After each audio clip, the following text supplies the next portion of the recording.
온전한 삶. 내가 너희를 쉬게 하리라. 마태복음 11장 28절. 예수 그리스도와 함께하는 당신의 삶을 분열시키는 것이 생길 때마다 당장 주님께 나아와 안식을 주실 것을 구하십시오. 평안을 깨는 그 어떤 것도 허락하지 마십시오. 평안이 없는 상태에서 고통을 당하지 말고 그 평안을 깨는 대상과 대항해 싸우십시오. 주님, 제 안에 당신만을 의식하게 하소서. 이렇게 기도할 때 자아의식은 사라지고 주님께서 당신의 전부가 되실 것입니다. 자아의식이 계속되는 것을 허락하지 마십시오. 그 이유는 자아의식은 서서히 자기 연민을 발생시키며 자기 연민은 사탄에게 속한 것이기 때문입니다. 글쎄, 그들이 나를 오해한 것이지. 그들은 내게 사과해야 해. 그 점은 내가 분명하게 해야 할 것 같아. 모든 것들을 다 내려놓고 오직 주님께서 당신에게 그리스도 의식을 주시기를 간구하십시오. 당신의 온전함이 완벽해질 때까지 주께서 당신을 붙드실 것입니다. 온전한 삶은 어린아이 같은 삶입니다. 내가 의식하고 있다는 것을 의식할 정도라면 나는 무언가 잘못된 것입니다. 건강이 무엇인지를 아는 자들은 병든 자들입니다. 하나님의 자녀는 그 자신이 곧 하나님의 뜻이기 때문에 하나님의 뜻을 의식하지 못합니다. 하나님의 뜻에서 조금이라도 벗어나게 되면 우리는 묻기 시작합니다. 무엇이 당신의 뜻입니까?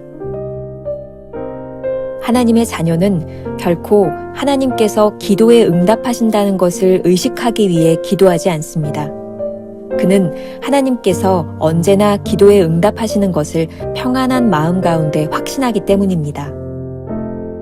만일 우리가 어떤 상식적인 방법으로 자아의식을 극복하려 한다면 우리는 오히려 놀라울 정도로 자아의식을 개발하게 될 것입니다. 예수님께서는 내게로 오라, 내가 너희를 쉬게 하리라고 말씀하셨습니다. 곧 그리스도 의식이 자아의식의 자리를 차지해야 합니다. 예수님께서 찾아오시는 곳마다 주님께서는 완성된 사역의 안식, 곧 더 이상 신경 쓸 것 없는 안식을 허락하십니다. 오늘은 8월 20일 온전한 삶이란 주제를 가지고 말씀을 나누겠습니다. 자, 온전한 삶을 위하여. 오늘 묵상 본문은 어제와 동일합니다. 어제 우리는 주님과의 관계에 분열을 일으키는 것이 자아의식이라는 것을 묵상했습니다. 그리고 분열을 치유하는 최고의 방법은 내게로 오라는 주님의 명령에 대한 순종임을 알았습니다. 오늘은 그러한 상태, 우리가 주님께 나아감으로 인하여 가지는 상태, 온전함, completeness에 대하여 생각해 보려고 합니다. 우리의 평안을 깨는 그 어떤 것도 허락하지 않고 강력하게 싸워야 합니다. 이 싸움은 혈과 육의 싸움이 아닙니다. 챔버스는 이렇게 우리들에게 권면합니다. 주님, 제 안에 당신만을 의식하게 하소서. 이렇게 기도할 때 자아의식은 사라지고 주님께서 당신의 전부가 되실 것입니다. 자아의식이 계속되는 것을 허락하지 마십시오. 그 이유는 자아의식은 서서히 자기 연민을 발생시키며 자기 연민은 사탄에게 속한 것이기 때문입니다. 계속 자신을 의식하면 스스로의 가치를 가늠하게 됩니다.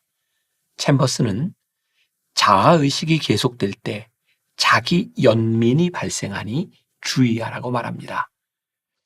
우리의 가치를 매기는 분은 인생의 전문가이신 하나님이며 우리 스스로 가치를 폄하하게 만드는 것이 사탄의 일이라고 하는 것을 기억해야 합니다. 조재웅 목사가 쓴 보통의 질문들, 그 책에 나오는 글이 있습니다. 좀 읽어드리죠. 전당포의 사나이들이라는 프로그램은 물건을 팔러 온 사람들과 가치를 두고 흥정하는 이야기를 다룬다. 물건을 팔러 온 사람들 중 어떤 이는 가치를 과대평가하고 어떤 이는 과소평가한다. 하지만 그들이 어떻게 평가하든 그것은 중요하지 않다. 물건의 의미와 가치를 매기는 것은 결국 그것을 가장 잘 아는 전문가의 몫이다. 나의 의미와 가치도 마찬가지다. 자신을 너무 과대평가하여 자만에 빠지는 사람도 있고 너무 과소평가하여 좌절에 빠지는 사람도 있다. 하지만 내가 나에 대해 어떻게 평가하든 그것은 중요하지 않다. 우리는 내 인생에도 남의 인생에도 전문가가 아니다. 인생의 전문가는 바로 우리를 만드신 하나님이다. 내 인생의 의미와 가치는 인생 전문가이신 하나님의 평가로 결정된다. 우리를 향한 하나님의 평가는 상상 그 이상이다. 창조주이신 하나님은 우리를 위해 자신의 목숨조차 아끼지 않으셨다. 그분은 자신이 줄 수 있는 가장 최고의 가치를 매기셨다. 자, 우리들에게 온전한 상태는 무엇일까요? 챔버스가 이렇게 묻습니다. 하나님의 자녀는 그 자신이 곧 하나님의 뜻이기 때문에 하나님의 뜻을 의식하지 못합니다. 하나님의 뜻에서 조금이라도 벗어나게 되면 우리는 묻기 시작합니다. 무엇이 당신의 뜻입니까? 이 글을 읽으면서 여러 가지 생각할 것이 많습니다. 얼핏 들으면 굉장히 현학적인 표현이 아닌가 싶지만 정말 그렇지 않습니다. 마치 공기를 마시고 사는 사람이 산소를 의식하지 못하고 물속에 사는 물고기가 물을 의식하지 못하는 것처럼 말입니다. 우리는 산소가 희박한 곳에서 숨 쉬는 것이 무엇인지를 생각합니다.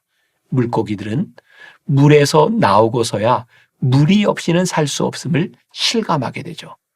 우리 역시 하나님과 멀어지고 나서야 하나님의 뜻이 무엇인지를 묻습니다. 헨리 나우엔의 책 예수의 글에도 이런 구절이 나오고 있습니다. 예수님이 계시하신 대로 하나님은 우리와 함께 계시되 놀라울 정도로 친밀한 방식으로 우리 안에 거하신다. 그래서 우리는 그분이 내 안에 한 몸처럼 사신다고 고백할 수 있다.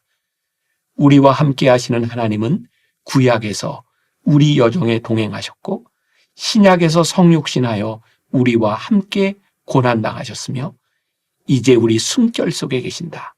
우리는 하나님의 영을 호흡한다. 호흡보다 친밀한 교감을 상상할 수 있을까? 호흡은 워낙 몸에서 자연스러운 일이라 우리는 그것을 의식하지 않는다. 오늘 내가 숨을 잘 쉬고 있다라고 말하는 사람은 없다. 워낙 긴밀하여 내 호흡이 곧 나이기 때문이다. 하나님은 바로 이 긴밀성을 택하여 우리 숨결이 되셨다. 영이라는 말의 헬라어인 퓨누마는 숨결을 뜻한다. 주님과 일치된 삶을 살 때는 굳이 주님의 뜻을 묻지 않아도 평안함을 누리며 살아갑니다. 그런데 언제부터인가 자꾸 주님의 뜻을 묻기 시작했다면 주님과의 관계가 커다란 균열이 생겼다는 의미이겠지요. 조금 더 나아가 우리의 기도에 적용해 보겠습니다. 하나님의 자녀는 결코 하나님께서 기도에 응답하신다는 것을 의식하기 위해 기도하지 않습니다. 그는 하나님께서 언제나 기도에 응답하시는 것을 평안한 마음 가운데 확신하기 때문입니다. 우리가 잘 아는 찬양 중에 원하고 바라고 기도합니다 라는 찬양이 있습니다. 이 세상을 살아가는 동안에 나의 힘을 의지할 수 없으니 기도하고 낙심하지 말 것은 주께서 참 소망이 되심이라. 하나님의 꿈이 나의 비전이 되고 예수님의 성품이 나의 인격이 되고 성령님의 권능이 나의 능력이 되길 원하고 바라고 기도합니다. 주의 길을 걸어가는 동안에 세상의 것 의지할 수 없으니 감사하고 낙심하지 말 것은 주께서 참 기쁨이 되심이라. 어제 묵상에서도 언급했던 것처럼 자아의식은 그리스도인의 삶의 장애물입니다. 만일 자아의식을 가지고도 온전한 그리스도인의 삶을 살 수 있다면 더욱 자아의식을 개발해야 합니다. 하지만 주님은 그렇게 말씀하지 않았습니다. 단지 내게로 오라. 내가 너희를 쉬게 하리라고 말씀하셨습니다. 자아의식이 있던 자리에 그리스도의 의식이 자리 잡아야 합니다. 그리고 그 방법은 오로지 주님께 나아오는 것입니다. 우리가 온전한 삶을 살 때 하나님의 뜻을 묻지 않아도 그분의 뜻대로 살아갈 것입니다. 오늘 하루 이런 질문을 품어볼까요? 당신이 진정으로 원하고 바라고 기도하는 것은 무엇입니까? 기도하겠습니다. 하나님, 우리들에게는 원하는 것, 바라는 것, 기도하는 것들이 참 많았습니다. 우리가 원하는 게 많아서 간절히 기도할 때 우리는 스스로 우리의 믿음이 좋다고 생각했고 우리의 열심이 대단하다고 생각했습니다. 그런데 오늘 말씀을 통해 깨닫게 되는 것이 있습니다. 우리가 기도할 때, 하나님과 함께할 때 원하는 것, 바라는 것 굳이 말하지 않아도 내가 주님 안에 거하는 것이 나에게 평안이요, 기쁨이요, 만족입니다. 그렇게 고백할 수 있다면 우리의 믿음과 신앙이 주님 안에 있는 것이 아니겠습니까?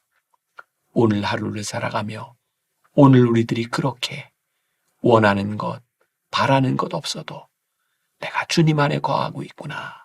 주님 안에서 평안을 누리는 하루가 되게 하여 주옵소서.